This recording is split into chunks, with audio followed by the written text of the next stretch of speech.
What I'm trying to assess by the side by side is to look at the amount of light curve, to look at the fetal presentation, to look at the placenta and gauge the fetal environment, do the biometry and assess the fetal growth, and then we proceed to the fetal doppler.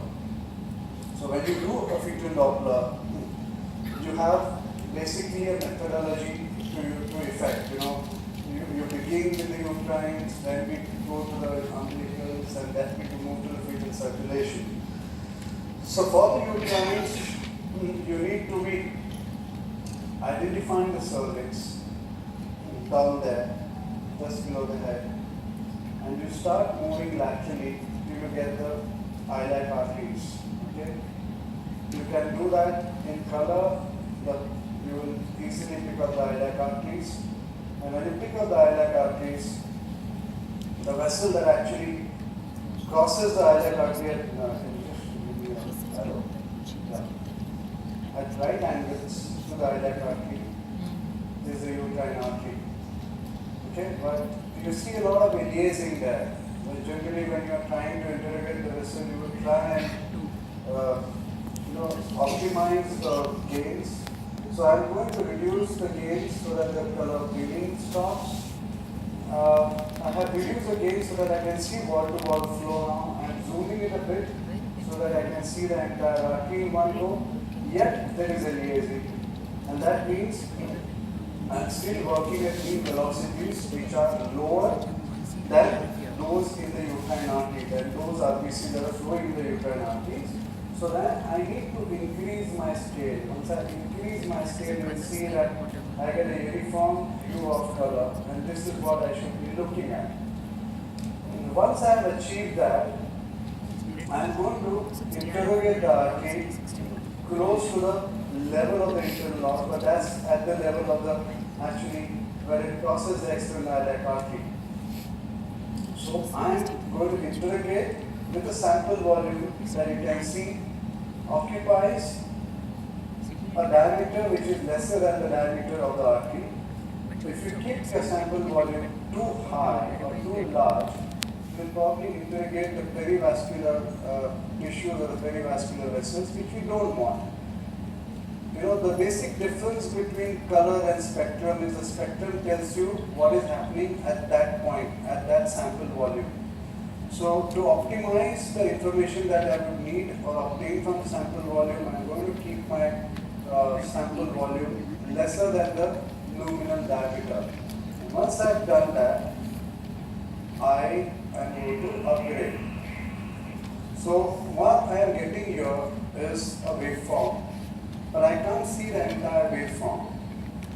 What is this process called? What is this artifact called? It's called spectral aliasing. The one that you just saw was color. When I optimize it, when you see it on spectrum, it's called spectrum aliasing. When you see the upper end of the waveform coming from below. So we can alleviate aliasing by decreasing the baseline so that you can accommodate the waveform in the given space. Mind you, when you switch on the Doppler and you're getting a waveform, this space is the space that is meant for the spectral waveform. So it is imperative that you accommodate the waveform in this given space. If you look at what will happen if I increase the scale, there,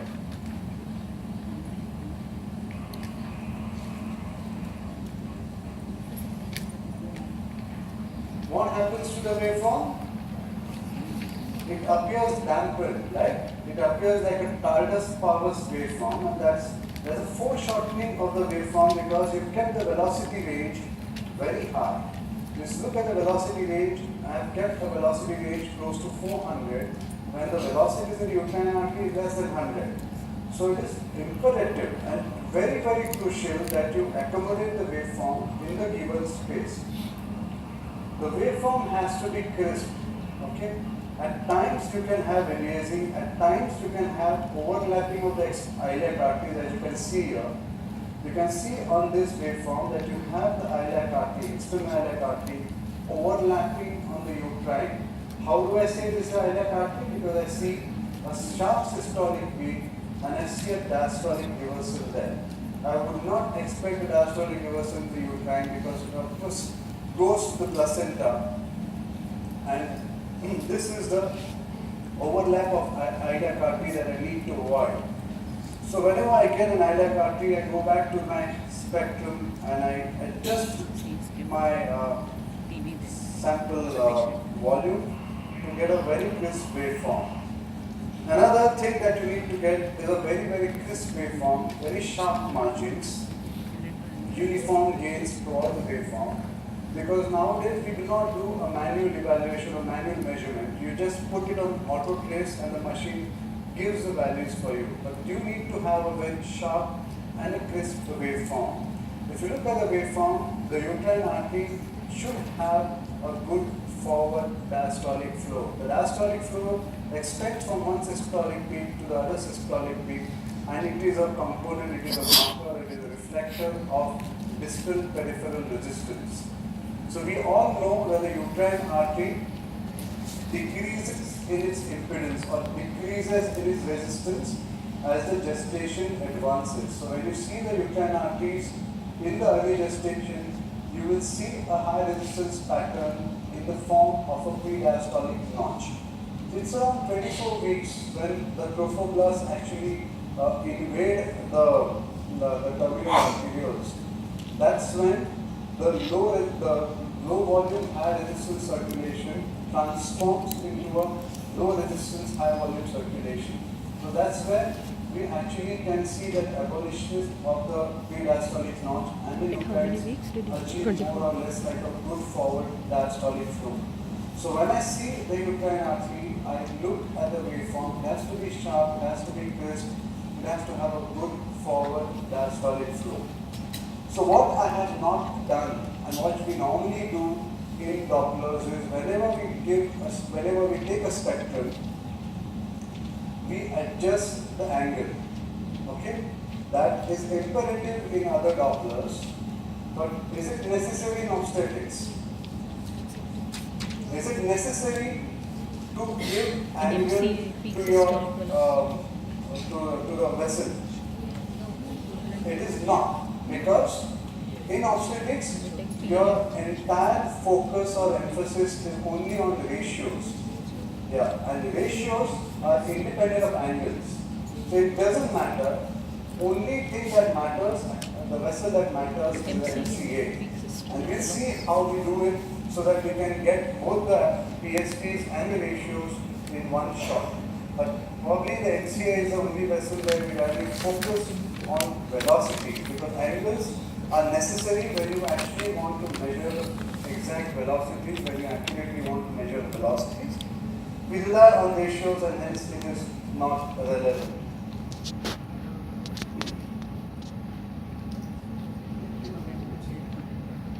So you can see that on either side, at times, if the placenta is completely on the one side, you may not see the uterine artery on the non-dominant side, or you may see it very poorly on the one side because of preferential decrease in resistance towards the placental side. Now I am going to the left and I can see the uterine artery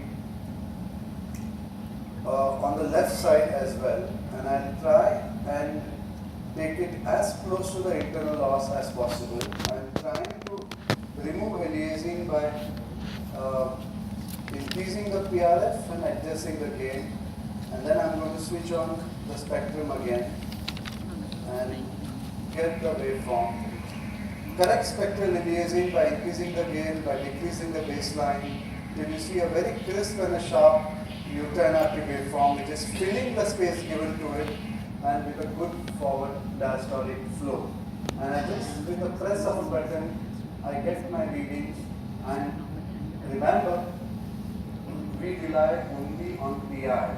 Again, emphasizing that because world over, the research that is being carried out is only based on PI. So RI and SD, you rely, when your machine gives you ST and RI and PI, we rely only on PI, we do not talk of RI and SD anymore. So you look at the PI, the machine gives you a touch provided you have a very crisp waveform.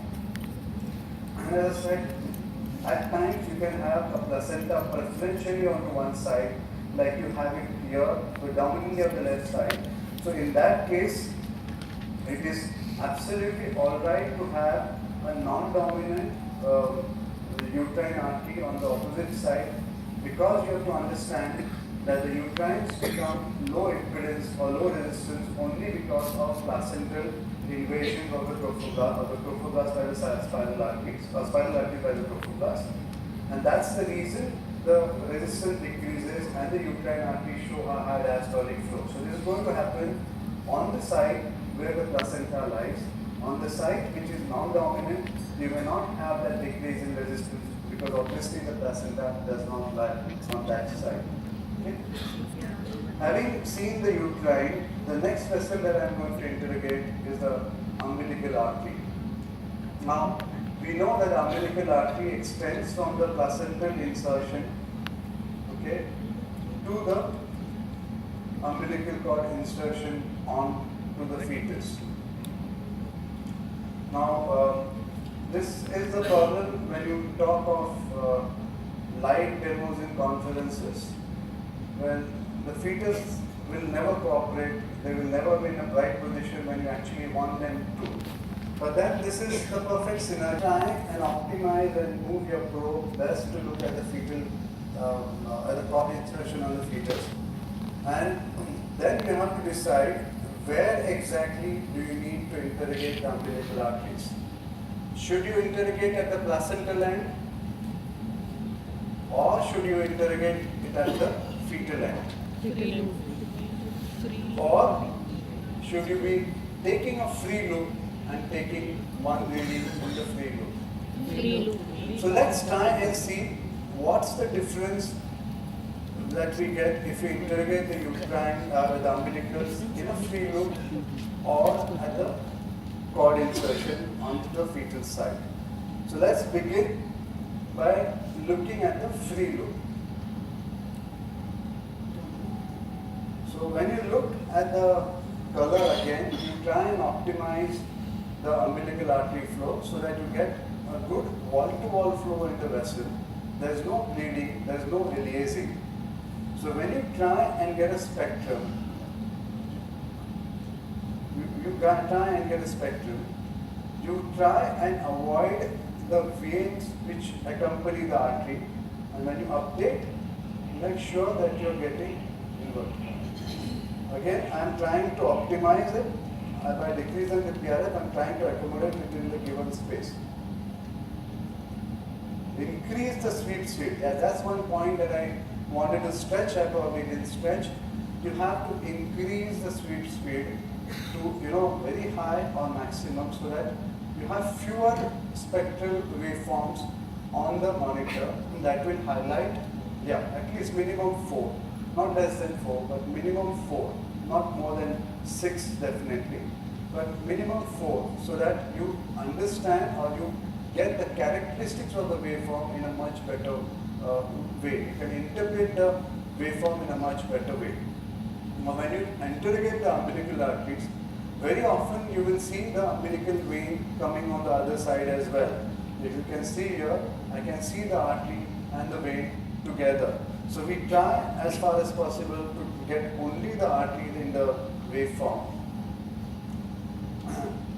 Or if your waveform is crisp enough to highlight the arterial flow, you can just switch on the auto set and it will give you the reading.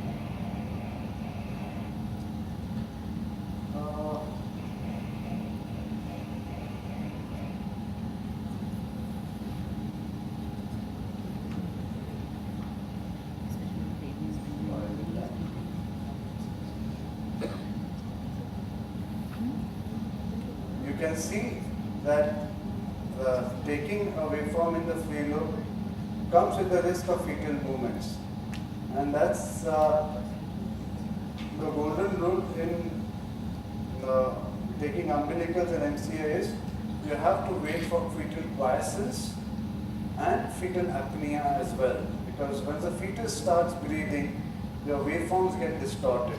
When a fetus starts moving, your sample volume gets dislodged from the vessel. So you have to wait for fetal quiescence before you actually press update. And then you switch on, sorry. And so the umbilicals again have to have a good forward diastolic flow because they're taking flow from the fetus to the placenta. So umbilicals again is a placental test. Okay, it is a placental test. What it means is if there is a placental disease, so if there is a decreased perfusion, that is going to be reflected in the umbilical artery. So when the umbilical artery shows increased diastolic flow, I am again talking of placental disease. So we are talking again of a very good forward diastolic flow and your PR, which is given to you 0.82. Now we do not go by absolute numbers. In obstetrics we rely on the percentile charts for the gestational age. So 3 or 35 weeker, I am going to put it in the software and see whether my umbilical arteries are below the 95th percentile. They have to be below the 95th percentile. And that's when I will say they have low resistance. When they exceed 95th percentile for that gestational age, then I am going to say that this is a high resistance in the umbilical arteries. Now this is a free loop and I am going to check the umbilical artery waveform at the fetal end. And when you check it at the fetal end, the best way is to look at the umbilical arteries as they skirt the urinary bladder. So that's where I see the umbilical artery. And I'm going to take a waveform there.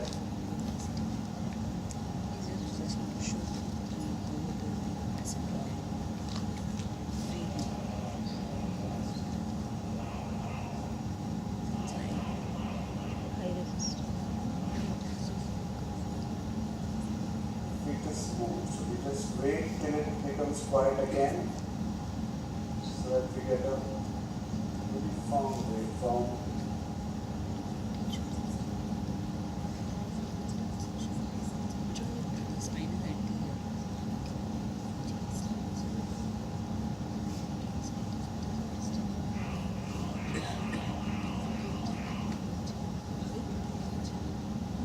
So this is now 0.93. So, has the resistance increased towards the fetal end or decreased? Increased. So you realize that when you take measurements at the fetal end, you will get a slightly higher readings or the high resistance readings towards the fetal end. The reason probably is, as the same as in uterines, as you move closer towards the placenta, the resistance decreases. So when you're actually taking it at the fetal end, that's the furthest away from the placenta, and therefore the resistance is slightly higher. It's a slight difference, but it is an appreciable difference, slightly higher towards the fetal end than for the placental end. And therefore, we emphasize taking an umbilical artery in the mid portion or the free loop. So remember, umbilicals always have to be taken in the free loop. Now I am seeing the fetal respirations there, and I want to show you the changes that fetal respiration bring to the MCA or the umbilical artery waveform.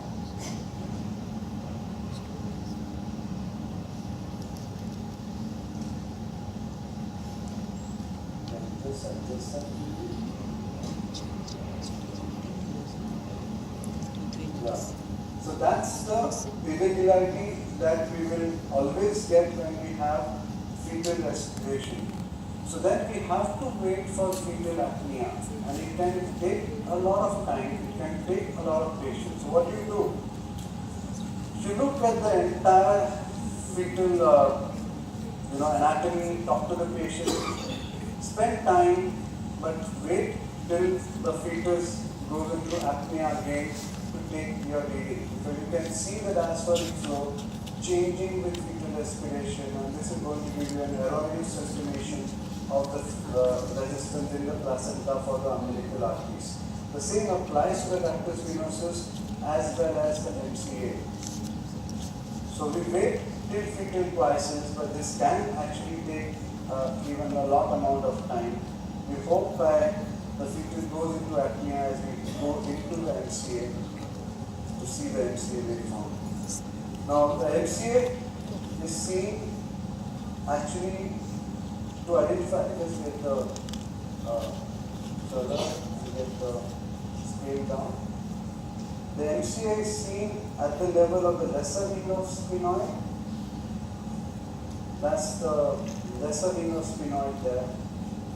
Okay, can you just go to save videos? Okay, I'll just go to the save videos because right now the fetus is with the face down, and we'll see this one. Yeah. So we try and identify the lesser venous sphenoid. That's the lesser venous sphenoid there. So this is the area of circle of Phyllis, and the MCA will overlap the lesser venous sphenoid. So once I identify the lesser venous sphenoid, once I identify the circle of Phyllis there, that's the vessels there, I switch on color.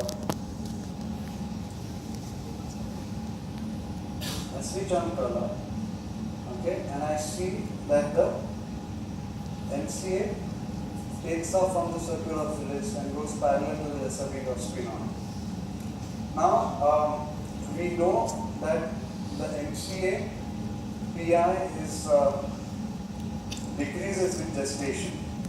Okay, but that's because the brain gets more and more mature towards term. So it is only towards term that we see that the PI in MCA actually goes down. But in a case of early growth restriction, when you have an obvious biometry that says that the fetal weight is below the 10th percentile, you have less cycle, you have abnormalities of the umbilical arteries, and you see an MCA PI which is less. So how do we define less? We go by the percentiles. We look at the MCA PI. If it falls below 5th percentile, again for that gestational age. Or you can take the cerebroplacental ratio. That is, you divide the MCA PI with the umbilical artery PI. If it is less than 1, then we are talking of an adaptation mechanism by the fetus where there is a preferential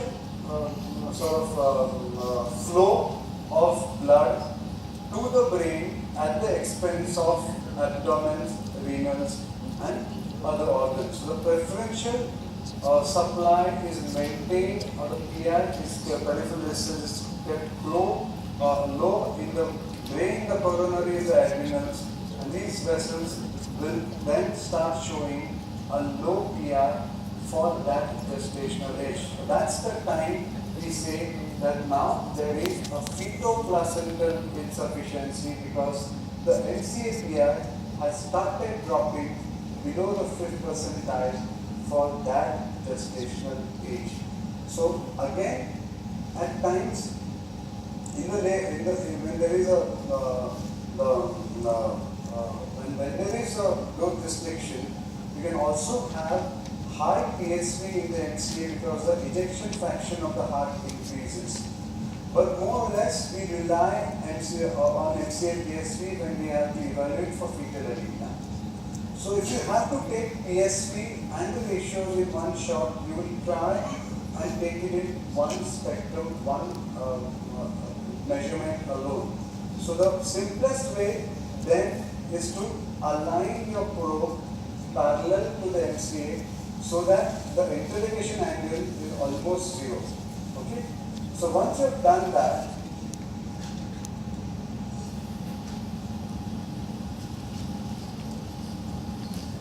and just see that the fetus is done.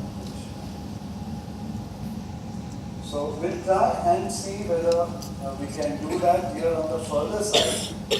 So that's the MCA on the further side.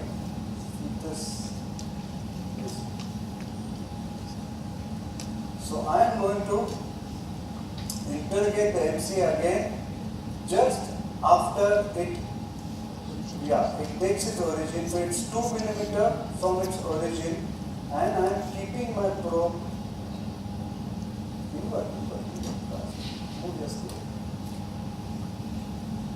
keeping my probe parallel to the MCA. So that's what I meant by